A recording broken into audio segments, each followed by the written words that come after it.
শুভ দিন। তোমরা প্রত্যেকে নিশ্চয়ই খুব ভালো আছো, আর আমিও বেশ ভালো আছি। তো আজকে আমার যেই বক্তব্য সেটা আমি শুরু করার আগে আমার গুরু পরম ভগবান ভোলানাথের নাম আমি স্মরণ করলাম এবং তার পায়ে শত কোটি প্রণাম জানিয়ে আজকে আমার বক্তব্য আমি এগিয়ে নিয়ে যাচ্ছি। তো আর একটা কথা বলে রাখছি, যারা যারা আমার চ্যানেলটিকে এখনও পর্যন্ত সাবস্ক্রাইব করেছো তাদের অসংখ্য ধন্যবাদ। তোমরা প্রত্যেকে খুব ভালো থেকো এবং নতুন বছর 2026 তোমাদের খুব ভালো কাটুক, সবার সব মনের ইচ্ছে পূরণ হোক। এবং যারা আমার চ্যানেলটিকে সাবস্ক্রাইব করোনি তারাও প্রত্যেকে খুব ভালো থেকো এবং তোমাদের প্রত্যেকের মনের ইচ্ছে পূর্ণ হোক। তো যদি মনে করো আমি যোগ্য, আমাকে এগিয়ে নিয়ে যেও, আমাকে একটু ভালোবেসো এবং আমার পাশে দাঁড়িয়ে আমার হাতটা শক্ত করে ধরো, আমার খুব ভালো লাগবে, আমি খুব খুশি হব। তো বেশি কথা না বাড়িয়ে আমার বক্তব্য নিয়ে আমি এগিয়ে যাচ্ছি। এটা একটা অবিশ্বাস্য ঘটনা, মানে এখনও আমি ঠিক বিশ্বাস করব কি না করব বুঝতে পারছি না, এবং আমার মনে হয় তোমাদের ক্ষেত্রেও সেই ব্যাপারটা হবে। কিন্তু এটা আমার নিজের কানে শোনা ঘটনা, এবং যে আমাকে বলেছে, মানে যারা আমাকে বলেছে, আমার বড় মেয়ের বন্ধু এবং বন্ধুর মা, তাদের মুখ থেকে শোনা, এবং মা মেয়ে দুজনেই আমাকে বলেছে। তাই জন্য অবিশ্বাসও ঠিক করতে পারছি না, আবার পুরোপুরি বিশ্বাসও করতে পারছি না। তো কি সেই ঘটনাটা সেটা নিয়ে আমি বলছি আর কি।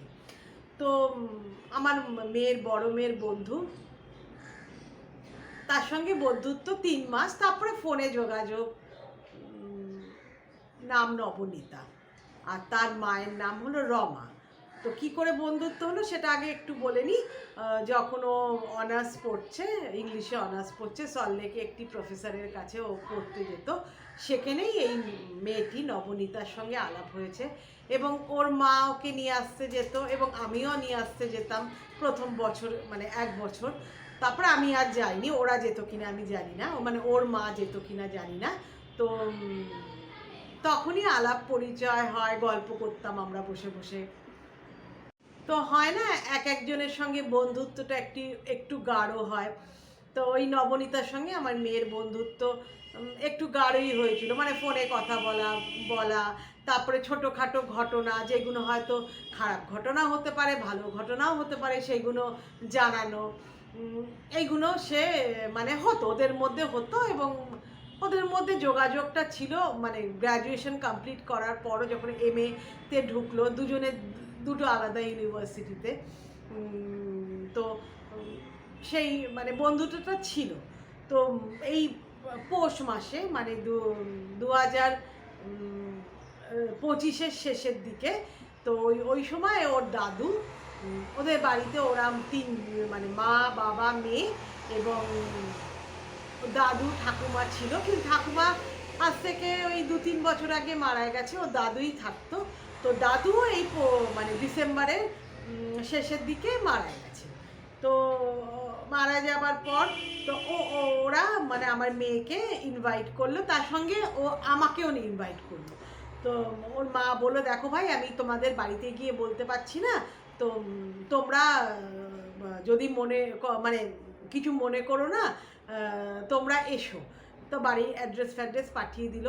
তো আমাদের গুরুদেবের এমনি কোনো নিয়ম শৃঙ্খলা, মানে নিয়ম কানুন এর বাধ্যবাধকতা নেই, কিন্তু একটা জিনিসে হচ্ছে, শ্রাদ্ধ বাড়িতে যাবে না এবং শ্রাদ্ধান্ন ভক্ষণ তো করবেই না, শ্রাদ্ধ বাড়িতে না যাওয়াই ভালো, মানে এটা অ্যাভয়েড করে চলা। তো আমার মেয়ে বলল, দেখো, আমি দুপুরবেলা ভাত টাত খেয়েই যাবো, গিয়ে একদম দেখা করে ফুল মালা দিয়ে চলে আসবো, তোমার আর যাবার তাহলে দরকার নেই। তখন আমি বললাম, হ্যাঁ তুই যা তাহলে। তো ও গেল দমদমে, এয়ারপোর্টের কাছেই ওদের বাড়ি। ওর বাবা হলো এয়ারপোর্টের, মানে আমাদের নেতাজি সুভাষচন্দ্র, যেটা আমাদের কলকাতা এয়ারপোর্টের, ওর বাবা একজন কর্মী, মানে গ্রাউন্ডের। তা ওইখানে গেল, মানে ঠিকানা বাইর করে গেল। জানো, ওখান থেকে মানে এসে বলল, জানো, একটা অদ্ভুত ঘটনা, মানে অদ্ভুত ব্যাপার আমাকে নবনীতা বললো। বলো ওর মাও নাকি আর তোমার কাছে এই গল্পটা করবে, তা তুমি ওর মাকে ফোন করে জেনো তো। যথারীতি আমি একদিন ফোন করলাম, তোর মা বললো দেখো ফোনে এটা বলা যাবে না, তা আমি তোমাদের বাড়িতে একদিন যাব, কারণ আমার ওই শিয়ালদার দিকে একটা কাজ আছে। তো ওই আমি যাব শিয়ালদা, মানে আমার স্ট্রিট যে পোস্ট অফিসটা আছে সেটা তো আমাদের বাড়ির কাছে, তো ওইখানে একটা কাজ আছে, ওইটা মানে ফেরার পথে তোমাদের বাড়িতে বসে এক কাপ চা খাবো, খেয়ে গল্প করবো। তো আমি বললাম দুপুরে যখন আসবে দুপুরে এসে ভাত খেও না। বলে না না, ভাত টাত খেয়ে যাবো না, আমি অতবার ভাত খাই না, আমি সকালে ভাত খেয়েই বেরোবো, তো আসবো। তো যাই হোক, ওই এলো, বিকেলবেলা এলো। এবার আসল কথায় মানে কথায় আসা যায়, ওর দাদু তো মারা গেল। এবার দেখবে মারা যাবার পর সবাই ওই দেয় না হবিষ্যি জিনিসপত্র দিতে আসে, চাল ডাল এসব দিতে আসে, ডাল না, চাল, কলা, ফল মূল, আলু, ঘি, সাবু, মানে হবিষ্যির সব জিনিসপত্র দিতে আসে। তো অনেকে কি করে বলতে যারা নিকট আত্মীয়, তারা ওই ঘাটের যে শাড়ি জামা কাপড় এইগুলোও দেয়। তো তাই এলো ওর ভাই, মানে রমার মানে নবনীতার যে মা রমা, তার বাপের বাড়ি থেকে দিল জামা কাপড়, তার বোন দিয়েছে, তারপরে এইদিকে শ্বশুর বাড়ির দিকে সব আত্মীয় স্বজনরা দিয়েছে। বলে জানো আমার অনেক কাপড় হয়েছে ঘাটে, তবে বাপের বাড়ির কাপড় পরেই তো ঘাট কামান করতে হয়। তো আমি বাপের বাড়ির কাপড় আমার বরকেও যেটা দিয়েছিল, মেয়েকেও যেটা দিয়েছিল, সেগুলো আমি আলাদা করে রেখে, কারণ আলমারি তো ছোবো না, কারণ তখনও অসৌচ চলছে, তো আলমারি ছোবো না। তো আমাদের ঘরে যেখানে আমরা শুতাম, মানে শুই আর কি, সেই ঘরের পাশে একটা, মানে ঘরের মধ্যে একটি সোফা আছে। তো ওই সোফার ওপর আমি ওই মানে পাইল করে করে রেখেছি, মানে স্তূপ করে রেখেছে আর কি, তো করছে। তা আর ওই যা যা আসছে ওই ঘরটাতেই আমি এক কোণে রেখেছি, কারণ রান্নাঘরে অনেক সময় ছোঁয়াছুঁয়ি হয়, আর আমাদের একটা ছোট ক্লিক স্টোভ আছে, সেখানেই আমরা ওইখানে রান্না বান্না করতাম, ওর বাবা হবিষ্যি করতো, তো এরমভাবে চলছে। তার মধ্যে শ্রাদ্ধে যেসব জিনিসপত্র লাগে না, কতগুলো ধুতি, তারপরে আর কি কী সব দিতে হয় শ্রাদ্ধে, আরও জিনিসপত্র, গামছা, বিছনা, সব কিছু। তো ওই তোশক, বিছনা, চাদর, বালিশ, কোল বালিশ, ছাতা, জুতো সব কিনে মাটিতে রাখা আছে, এবং সেই কতগুলো ধুতি দিতে হয়, সেই ধুতি ফুতিগুলো আমি ওই আমার যে কাপড় জামা কাপড়, মানে আমরা যেগুলো সোফার ওপর রেখেছি লোকে যেগুলো দিচ্ছে আর কি, তার পাশে আমি ওই অনেকগুলো ধুতি ওই করে রেখেছি, মানে গুছিয়ে রেখেছি। তো 2-3 দিন ধরে আমি লক্ষ্য করছি, মানে এই শ্রাদ্ধে 2-3 দিন আগে থেকে আমি লক্ষ্য করছি, যেন আমাদের যে ঘরে ঢোকার আগে যে একটা বারান্দা আছে, টানা বারান্দা বা করিডোর বলতে পারো, সেইখানে না লাইটটা নিভে যাচ্ছে। এবং আমি যেটা মনে করছি যে হয়তো সুইচটা অনেক সময় লুজ হয়ে যায় না, সুইচটা হয়তো লুজ হয়ে গেছে, এই জন্যই ওই লাইটটা নিভে যাচ্ছে। তো আমি মানে ওয়াশরুম যাবা, অ্যাটাচ তো বাদ না, তো ওই ওয়াশরুম যাবার আগে মানে সময় আবার লাইটটা জ্বেলে দিয়ে যাচ্ছি, কিন্তু দেখলাম যে সুইচটা কিন্তু ঢল করছে না, বা লুজ হয়ে কিন্তু যায়নি। এবং ওই করিডোরে যে আরও 2-3টে মানে বাল্ব জ্বলে, সেগুলো প্রত্যেকটাই নেবানো। তো প্রত্যেকটাই আমি জ্বালাতে দেখলাম, দেখো একটা জিনিস লুজ হতে পারে, একটা সুইচ লুজ হতে পারে, প্রত্যেকটা তো লুজ হবে সেটা না। বলে আমার না কেমন একটা অদ্ভুত লাগলো ব্যাপারটা, না আমার মনে একটা খটকা লাগলো। তো পরপর মানে শ্রাদ্ধের আগে পরপর 2-3 দিন এটা হলো। এবং অদ্ভুত ঘটনা জানো, যতবার আমি বাইরে গিয়ে জ্বালিয়ে দিয়ে আসছি, তারপরে আমি ঘুমিয়ে পড়ছি, জ্বালিয়ে দিয়েছে শুচ্ছি, সঙ্গে সঙ্গে সেটা নিভে যাচ্ছে। আর আমার বরকে যেহেতু মাটিতে শুতে হবে, তো ও একতলায়, মানে যেখানে ওদের রান্নাঘর, ড্রয়িং রুম, তারপরে বাবা মায়ের যে ঘরটা ছিল, ও ওইখানেই শুচ্ছে মেঝেতে, যদিও খুব ঠান্ডা খড় পেতে তার মধ্যে কম্বল দিয়ে তোষক দিয়ে শুচ্ছে। বলছে পরে এগুলো ফেলে দেবো, যদিও আজকালকার এত তীব্রভাবে কেউ মানে না, তো কড়াকড়ি নিয়মগুলো তো আস্তে আস্তে উঠে যাচ্ছে। তো আমি আর আমার মেয়েই শুচ্ছি, এইরকম ঘটনাগুলো হচ্ছে। তো ঠিক শ্রাদ্ধের আগের দিনের ঘটনা। তো আমি সেদিনকে না ভাবছি যে দেখি তো তাকিয়ে কি হয়। তো দেখলাম যে কিছুই না, সুইচগুলো পটপট করে নিভে গেল, মানে কোনো আওয়াজ হলো না, মানে আলোগুলো নিভে গেল। তো তৎক্ষণাৎ আমি দরজা খুলে গিয়ে দেখি 3খানা বাল্বই নেবা। তো আমি দৌড়ে গিয়ে আবার লাইটগুলো জ্বাললাম। মেয়েকে এই কথাগুলো বলিনি যে এই 2-3 দিন আগে থেকে এইগুলো হচ্ছে। তো এসে আবার আমি শুয়ে পড়লাম। শুয়ে পড়তে 10 মিনিট কি 12 মিনিট, ঘড়িতে আমি দেখছি না, মানে কিছুক্ষণ যাওয়ার সঙ্গে সঙ্গে দেখছি আবার লাইটগুলো নিভে গেছে।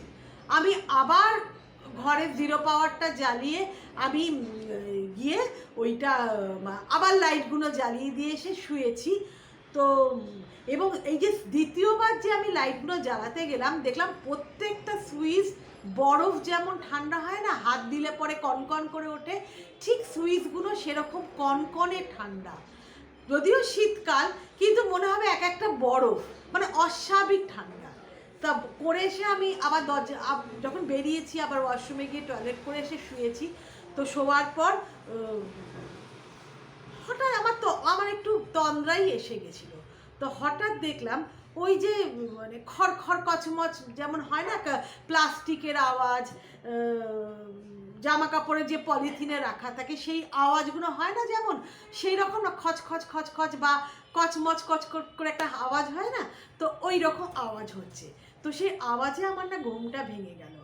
আমি তাকালাম, তাকিয়ে দেখি যে আমার শ্বশুর মশাইয়ের মতন একজনই, আমার মানে চেহারার আকার দেখে সেরকমই মনে হচ্ছে। আমার খাটটা, তারপরে বলে এই তো ধরো খাটের পাশে ধরো এই সোফায় বসা, আর ওইদিকে জামা কাপড়গুলো সে মানে স্তূপ করে রাখা আছে। আমাদের দিকে পেছন করে উনি ওই জামা কাপড়ের প্যাকেটগুলোতে হাত বোলাচ্ছেন, এবং হাত বোলাচ্ছেন বলে ওই খচখচ করে আওয়াজটা হচ্ছে। আমি তখন মানে অসাড় হয়ে যাওয়ার আগে কনুই দিয়ে আমার মেয়েকে ডাকছি। তারপরে মেয়ে না মানে উফ বলে আমার দিকে তাকালো। আমি তখন মানে মুখে আঙুল দিয়ে বললাম, মানে ঠোঁটে আঙুল দিয়ে বললাম চুপ কর, তাকিয়ে দেখ, মানে ইশারা করে বললাম যে দেখ। তখন আমার মেয়ে না, যেহেতু পেছর দিকে শুয়েছিল, আমার ঘাড়ের ওপর দিয়ে মুখ তুলে দেখলো ওই দৃশ্য, ওর দাদু বসে ওইগুলো করছে, মানে ওই জামা কাপড়গুলোর মধ্যে হাত বোলাচ্ছে। তো আমরা না মানে চোখ বন্ধ করে মানে অসাড় হয়ে গেছে। আমার মেয়ে চিৎকার করবে কিনা, মানে মুখটা হে করে সঙ্গে সঙ্গে আমি মুখটা দেখি যে চুপ কর। তারপরে হঠাৎ দেখি উনি মানে সোজা হলেন, মানে বেঁকে ছিল তো সোজা হলো, সোজা হয়ে ঘাড় ঘুরিয়ে একবার আমাদের মা মেয়েকে দেখলো। আমি তো চোখটা বন্ধ করে একটু পিটপিট করে দেখছি, মেয়েও একদম চোখ বন্ধ করে ফেলেছে এবং মানে লেপ দিয়ে মুখটা ঢেকে ফেলেছে ভয়। তখন আমি দেখলাম হ্যাঁ, আমার শ্বশুর মশাই অস্পষ্ট, মানে ধোঁয়াশা মতন হয় না, ওই রকম আমাদের দিকে তাকিয়ে হঠাৎ দেখলাম চলে গেল। ঠিক তার পরের দিনই শ্রাদ্ধ। তো শ্রাদ্ধটা হলো, শ্রাদ্ধ শান্তি হওয়ার পর যা যা মানে হওয়ার হলো, অদ্ভুত কাণ্ড জানো, সেদিন রাত্রিরে মানে শ্রাদ্ধের দিন রাত্রিরেও কোনো ওই করিডোর বা বারান্দার লাইটগুলোও নেবেনি, এবং আর কোনো অস্বাভাবিক ঘটনা হয়নি। তারপরে শ্রাদ্ধ নিয়মভঙ্গ সব হয়ে গেল।